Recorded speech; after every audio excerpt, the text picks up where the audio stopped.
जिस दिन ये आ जाएगा उस दिन हमको सबसे अनमोल दौलत है ज्ञान, और आप सभी को प्राप्त है ज्ञान। कहते हैं कि विदेश में परदेश में आपका सबसे बड़ा कोई धन है तो क्या है? विद्या। परदेश में ना भाई है, ना बंध है, ना अपने हैं, ना भाषा है, ना शैली है, ना वेशभूषा है, ना संस्कार है, ना भोजन है, ना अन्न, सब तरह की भिन्नता है, पर एक ही चीज है जो आपको श्रेष्ठ बनाती है, वो है आपका ज्ञान। और ज्ञान सरल, अविरल और तरल होना चाहिए। तरल इसलिए, पानी तरल है इसलिए सब में मिल जाता है। जो सब में मिल जाता है वो ज्ञानी, जो सब में जाके भी अपने आप को अलग थलग रखे वो पाषाण। तो सरल और तरल होना ही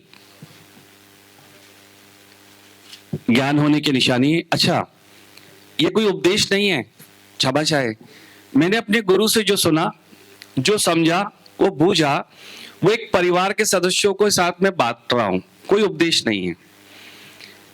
आपने अक्सर याद किया, ध्यान दिया होगा कि हमारे यहाँ जब बच्चे बड़े होते हैं और वो अपने स्कूल की या अपनी पढ़ी हुई किसी बात को दोहराते हैं तो हमें स्मृति में वो मधुर स्मृतियां आ जाती हैं जिसे कि हम बहुत छोटा समझ के भूल चुके हैं, और हमें लगता है अरे हाँ ये कविता तो कितनी अच्छी थी, मैं भी गाता था, मैं भी गाती थी, अरे हाँ ये तो ऐसा होता था। मेरा भी प्रयास ऐसा ही है कि आप सब ज्ञानियों को उस व्यतीत हो चुकी स्मृति वाले ज्ञान में ले जाऊं जहां से आप आत्म साक्षात्कार, उस ध्येय को, उस लक्ष्य को जो आपने उस उम्र में बनाया था, उसे विस्मित किए बगैर उसे पकड़ कर चले, अंगीकार करके चलें, उसे आत्मसात करके चलें, उसे हृदय में बसा कर चलें। और जब आप इसको बसा कर चलते हैं मन में तो निश्चित ही वो वस्तु आपको प्राप्त होती है। किसी चीज को पाने के लिए भावों की सुंदरता आपके हृदय में होती है, किसी वस्तु में या व्यक्ति में या किसी उपाधि में सुंदरता नहीं होती। आपने एक सुना होगा, इस मंच से मुझे उस विषय को जोड़ना पड़ रहा है, मैं क्षमा चाहूंगा। अक्सर किसी को भी प्रेम में राधा कृष्ण बोल दिया जाता है, अरे वो तो बहुत दिव्य है, उनके तो हम बात ही नहीं कर सकते। अभी कलयुग की बात करें कि हम किसी को भी लैला मजनू कह देते हैं। वास्तव में अगर आपने कहीं पुरानी फोटो देखी होगी तो सौंदर्य उस नायिका में, लैला में नहीं था, सौंदर्य मजनू के हृदय में था।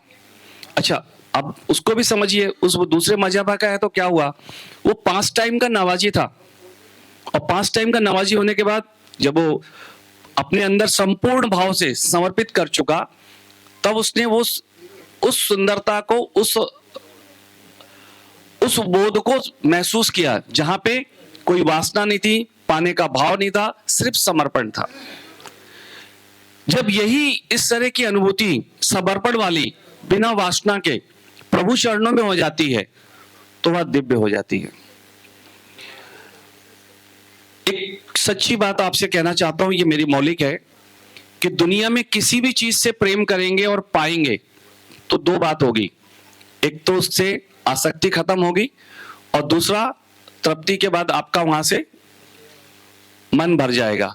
सिर्फ प्रभु की कृपा, प्रभु का प्रसाद, ईश्वर की कृपा और ईश्वर का प्रेम ही ऐसा है कि जितना आप पाएंगे उतना ही आप उसमें खोते जाएंगे, उतना ही आप मधुर होते जाएंगे, उतना ही सरल होते जाएंगे, उतना ही ज्ञानी होते जाएंगे, उतना ही अपने क्षेत्र के मर्मज्ञ होते जाएंगे, और उतने ही अपने आप को अति विशिष्टता से अलंकृत करते जाएंगे। इसीलिए कहा गया है कि हर ज्योतिषी को अपने इष्ट की कृपा, अपने इष्ट का प्रसाद, अपने इष्ट के गुणगान के साथ उनके भावों में समर्पित करते हुए अपने ज्ञान को पल्लवित करना चाहिए।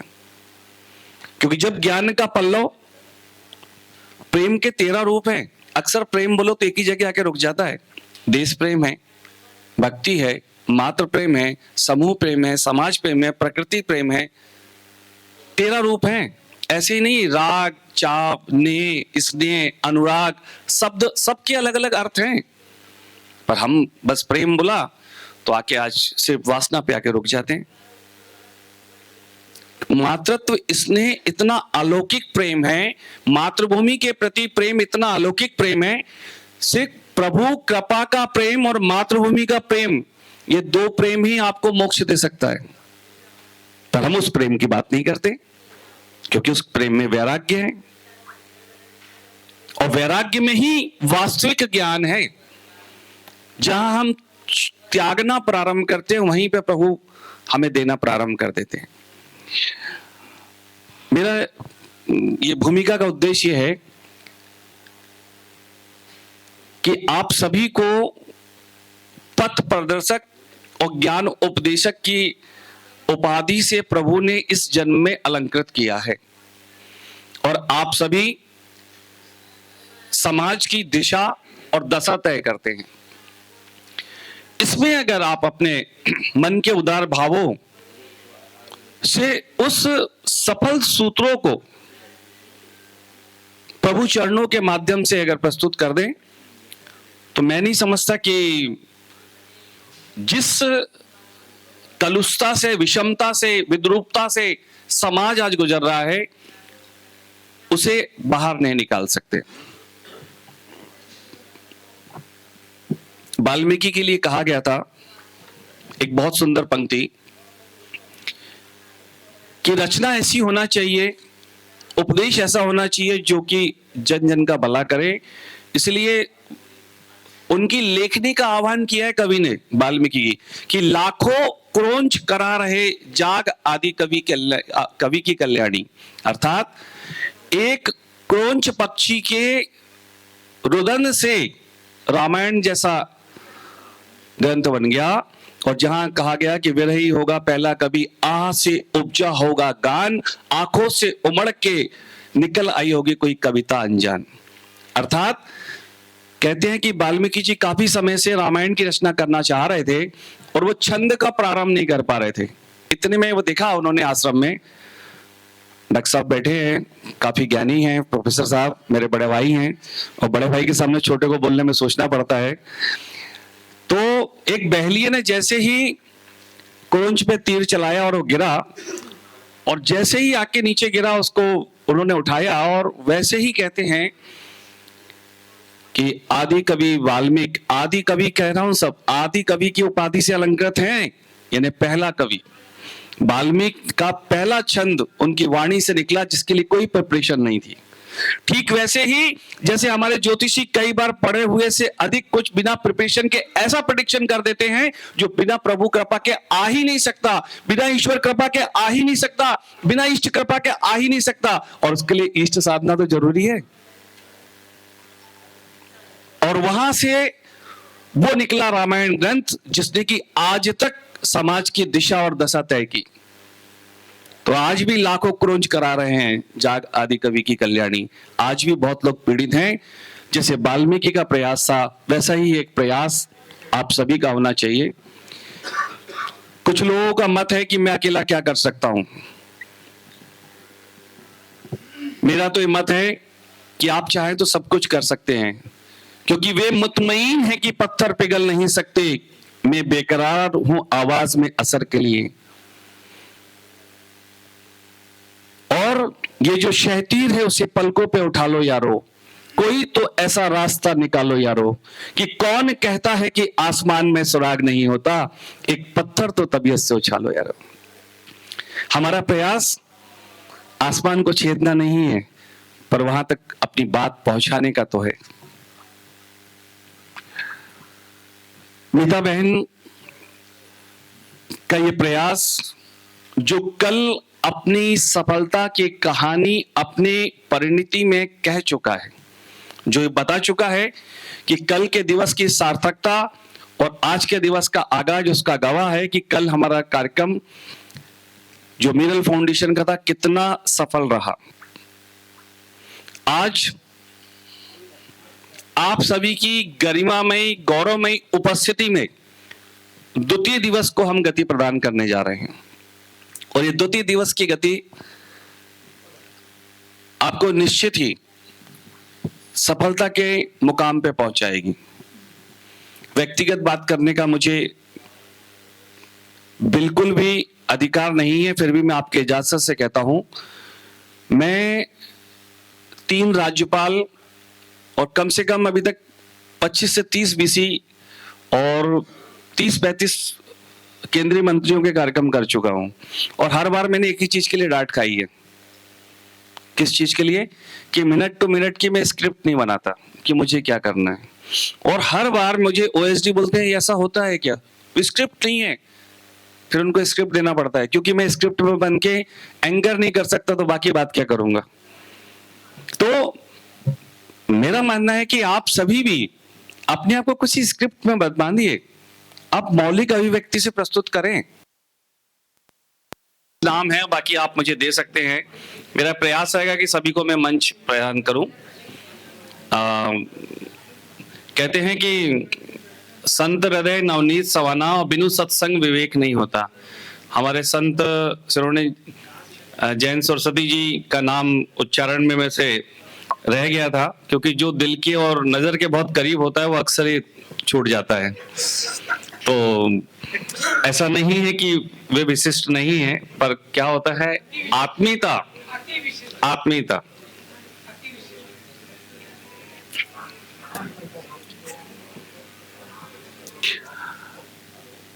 पहला सत्र आज हम वैदिक ज्योतिष को समर्पित करते हैं। वैदिक ज्योतिष में ग्रहों के भाव, फल कथन, युक्ति, देशकांश का प्रभाव, अर्थ त्रिकोण, धर्म त्रिकोण, मोक्ष त्रिकोण, और इन त्रिकोण भावों में ग्रहों का बलाबल, नैसर्गिक मैत्री, प्राकृतिक मैत्री, गोचर, और षोडश बस वर्ग पत्रिका में उसका स्थान, अष्टक वर्ग में उनकी रेखाओं की संख्या, और षोडश वर्ग के विविध भागों से जीवन की विविध सुरभि के विविध रंगों को उकेर कर उसको बूझने का प्रयास, ये सब सम्मिलित है।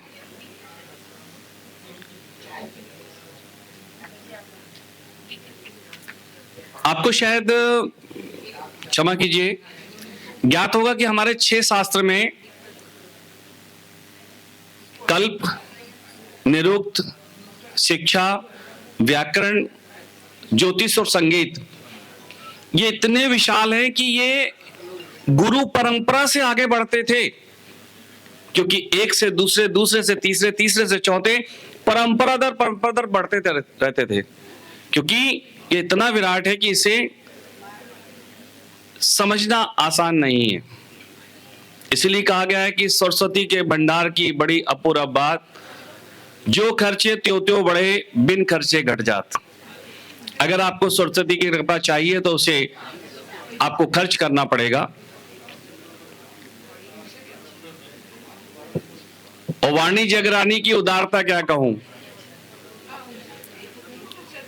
इनके लिए ब्रह्मा के 3 मुख,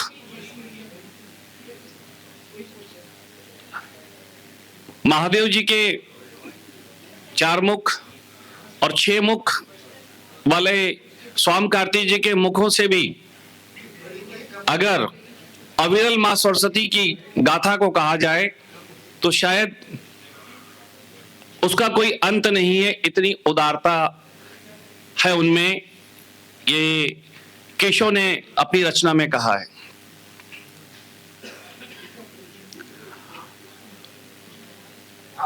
ज्योतिष में अभी सबसे अधिक, अगर मेरी बात पसंद आए तो आप अपने लिए, मेरे लिए नहीं, ताली बजाइए। सबसे अधिक चिंता का विषय है वैदिक ज्योतिष के संरक्षण का, क्योंकि इतनी शाखाएं प्रशाखाएं हो गई हैं कि उसके अंदर एक बूढ़े दादा की तरह दब के वैदिक ज्योतिष बिल्कुल घर का उपेक्षित सा व्यक्तित्व बन गया है, जो कि सबका प्राण है, जो सबका आधार है, जो ज्योतिष की मूल सिद्धांत और सूत्रों से बंधा हुआ है, और उसका संरक्षण, संवर्धन उतना ही आवश्यक है जितना कि सनातन संस्कृति का। तो वैदिक के जितने भी यहां पे ज्ञान रथी बैठे हैं, वीरता की बात हो तो महारथी बोलते हैं, और ज्ञान की बात हो तो ज्ञान रथी बोलते हैं। ज्ञान रथियों से मेरी गुजारिश है, निवेदन है कि अपने ईष्ट रूपी कृष्ण को आप सारथी बनाकर अपने ज्ञान रथ में आगे बैठा लीजिए। फिर जीवन के किसी भी ज्ञान के क्षेत्र की महाभारत में आपका कोई भी कौरव कुछ भी नहीं कर सकता। जब आपका इष्ट रूपी कृष्ण आपके वैदिक ज्योतिष के ज्ञान रूपी रथ में आगे विराजित होगा तो आपके सूत्र और सिद्धांत अर्जुन के दिव्य अस्त्रों की तरह कार्य करेंगे, और वही आपकी सफलता और वैदिक की सफलता के द्योतक बनेंगे।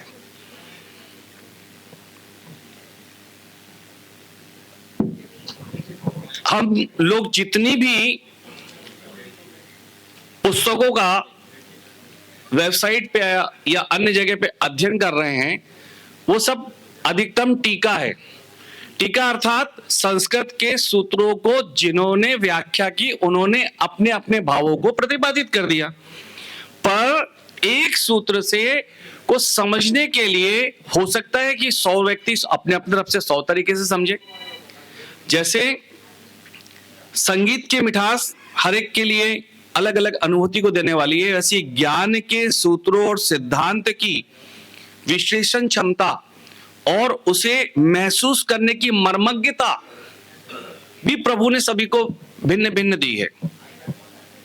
और उस भिन्नता के बीच में अगर उसे अंगीकार करना है तो पहले संस्कृत को, देववाणी को, उसकी ऋचाओं को, उसके व्याकरण कोश को, उसकी हश्व और दीर्घ ध्वनियों को, उसके आरोह अवरोह को, और नैसर्गिक रूप से जो जिन चिन्हों का, जिन शब्दों का, जिन स्वरों का, जिन व्यंजनों का जिस सामंजस्य किया गया है, जिस उद्देश्य से किया गया है, जिस परिप्रेक्ष्य में किया गया है, जिस विधि से किया गया है, जिस प्रासंगिक विषय पे किया गया है, उसे बूझना बहुत जरूरी है। और उसके लिए मैं अक्सर जब शैक्षणिक कार्य करता था तो कहता था कि अगर आपको बहुत अच्छा वक्ता बनना है तो 5 शब्द अंग्रेजी के और 5 हिंदी के प्रतिदिन पढ़िए और उसे अपने जीवन में प्रयोग भी करिए। मैं आपसे भिक्षा में एक चीज मांगता हूं कि अगर आप वास्तव में अपने प्रभु और अपने ज्ञान के प्रति समर्पित हो तो कम से कम 10 शब्द रोज संस्कृत के पढ़िए और उसका उपयोग करिए। बहुत आसान है।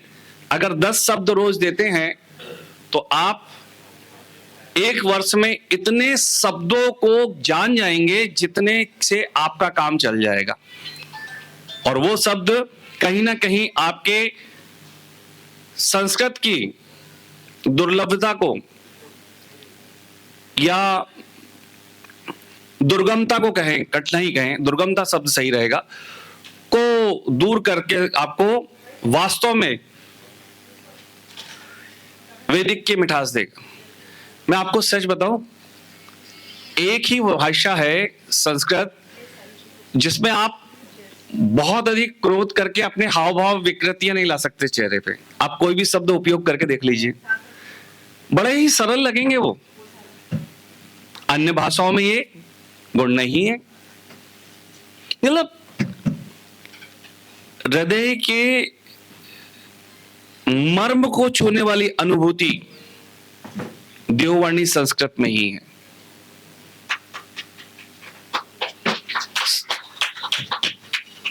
हमारे साथ यह है कि जब तक हमें कोई कहता नहीं हम मानते नहीं है।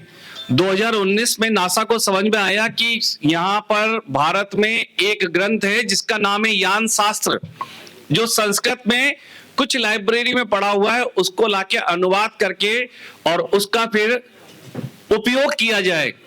जब नासा ने उसे मांगा और उसके साथ 4 हमारे संस्कृत के अनुवादक, जिसमें से एक देहरादून से हैं रस्तोगी जी, ऐसे 4 लोगों को जब अमेरिका में बुलाया गया और वहां के मीडिया ने जब उसे कवरेज दिया तब हमने गौरव से माना कि हाँ हमारे पास यान शास्त्र है।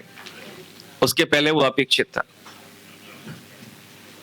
पीड़ा हमारे यहाँ ये है कि लाइब्रेरियां भरी पड़ी हैं, जब तक उसको खिलजी की नजर नहीं पड़ती तब तक हमारा ध्यान नहीं जाता।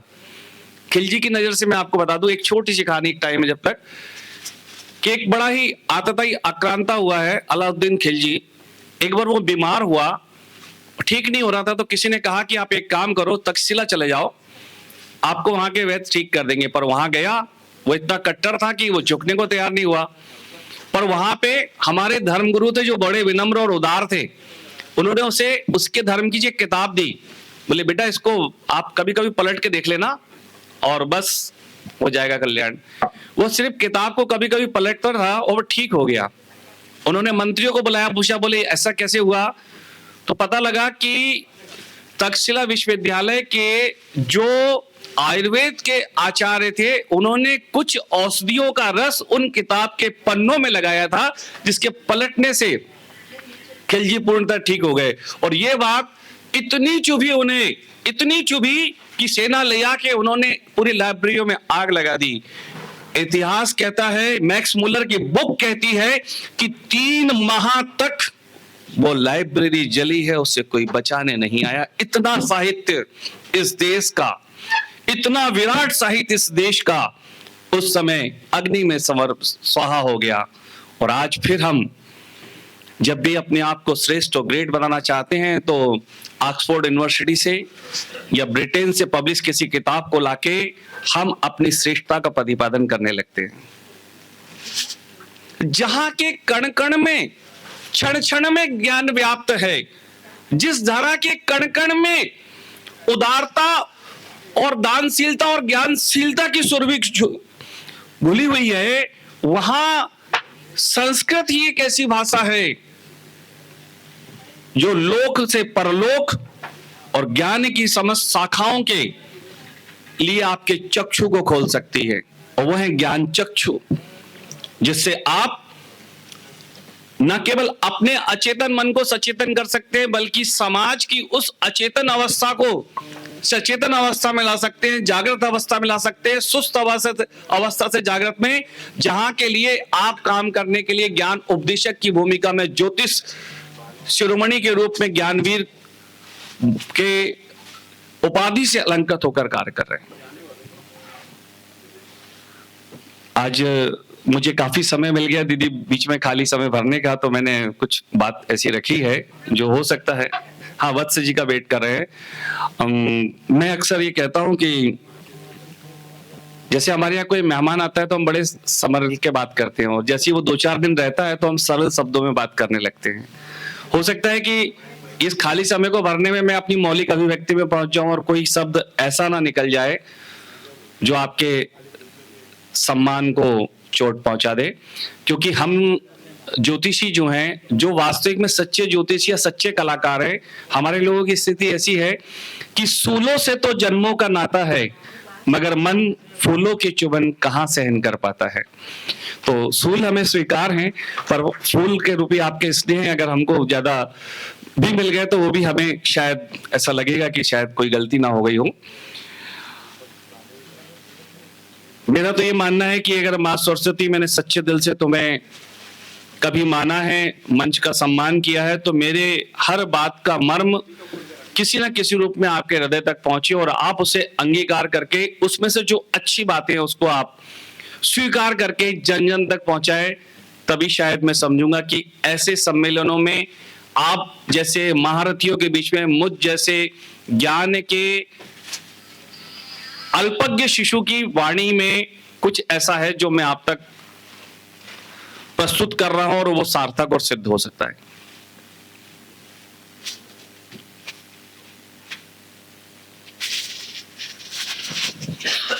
कल बहुत अच्छे वक्तव्य यहां पे हुए। त्रिशला दीदी ने एक नए विषय को यहां पे रखा, प्रकृति से जुड़ा हुआ। हमारे बीच अनुज जी थे, उन्होंने एक नवीन विषय पर प्रकाश डाला। के आर उपाध्याय जी ने भी तंत्र के एक ऐसे रूप पे चर्चा की जो बड़ा ही सरल है, सहज है और मौलिक है। होता यह है कि एक बहुत अच्छा वक्ता अपने 10 मिनट के उद्बोधन में हो सकता है कि वो 45 सेकेंड में कुछ ऐसी बात बोल जाए जो कि आपके 600 मिनट में ना बोली हो उसने, या माफ कीजिएगा 600 मिनट बोल गया, 600 सेकंड में ना बोली हो, वो 45 सेकंड में बोल जाए। इसलिए उसे आपको आत्मसात करना चाहिए और परमात्मा ने एक अनमोल दौलत जो आपको दी है उसकी वैल्यू जरूर करिए। आपको प्रतिदिन सुबह मेरे ठाकुर जी 86,400 सेकेंड रुपी अनमोल दौलत देते हैं जो प्रतिदिन खर्च हो जाती है, और उसी में से कुछ यहाँ पे भी होगी। तो जितनी भी आपकी वो अनुपम दौलत 86,400 सेकेंड की खर्च हो रही है, उसमें से जितने भी यहाँ बीते हैं उसको कैश अच्छा कराइए, उपयोग अच्छा करिए। ऐसा लगना चाहिए कि आपने उसे आज इन्वेस्ट किया है जो आपके भविष्य में कमाए। अत्यंत हर्ष का विषय है कि पूज्य गुरुदेव जीडी वशिष्ठ जी अंतरराष्ट्रीय ख्याति प्राप्त लब्ध प्रतिष्ठित ज्ञान शिरोमणि सनातन की पताका को अनवरत विश्व पटल पर, क्षमा कीजिएगा अनिल वत्स जी, और नाम के साथ फ्लो में गुरुदेव प्रफुल्लता में त्रुटि के लिए क्षमा चाहता हूं। देवज्ञ श्री अनिल वत्स जी का हम गुरुदेव का इंतजार कर रहे थे और प्रसन्नता इतनी हुई कि साथ में जितने लिस्ट में नाम है वो ऊपर नीचे होकर आप तक प्रस्तुत हो गए। और ये होता है अगर आप ज्यादा भाव विभोर होकर कुछ बात कहते हैं तो चीजें आगे पीछे हो जाती हैं। जी, सबसे पहले तो मैं आपका आशीर्वाद लूंगा।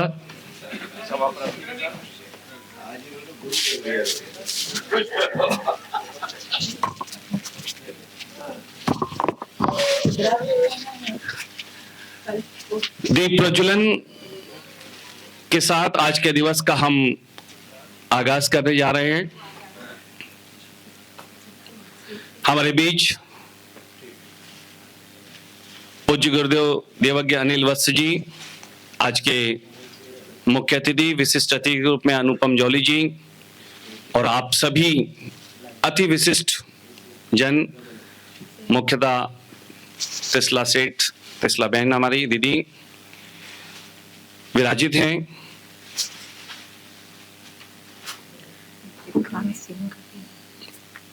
और विशिष्ट अतिथि में हमारे बीच विक्रांत सिंह जी जो उच्च कोटि के वास्तुविद हैं और अपने कार्यशैली से देशी नहीं विदेशों में भी अपनी विशिष्ट पहचान बना चुके हैं। अमित शर्मा जी, आप सभी का मिरल फाउंडेशन के इस द्वितीय दिवस के इस महाकुंभ में, ज्ञान कुंभ में हृदय की गहराई से स्वागत, वंदन, अभिनंदन।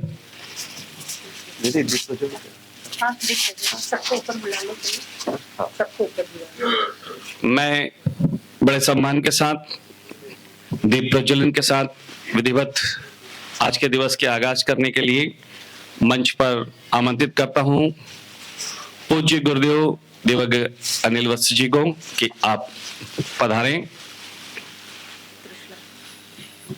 मैं बड़े सम्मान से निवेदन करता हूं